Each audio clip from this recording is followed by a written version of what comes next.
de la maladie de Parkinson. Près de 30 millions de personnes dans le monde souffrent de maladies dégénératives du système nerveux. Comment les détecter plus rapidement? Une piste est lancée à l'université de Liège. Pascal Bolekens. C'est dans ce laboratoire de haute sécurité que des scientifiques liégeois mènent la traque à ces maladies à protéines qui dégénèrent notre système nerveux. C'est un problème de société, étant donné que dans notre population, où nous voyons des personnes de plus en plus âgées, il y a donc de plus en plus de personnes touchées par ces problèmes de santé.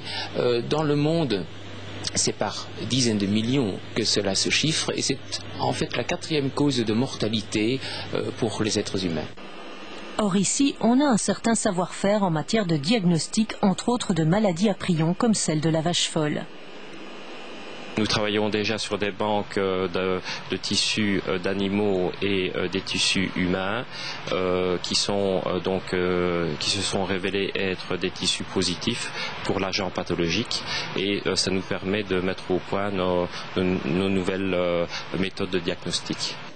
Le vrai problème pour le moment, c'est qu'il n'y a aucun test fiable et précoce pour certaines de ces maladies humaines.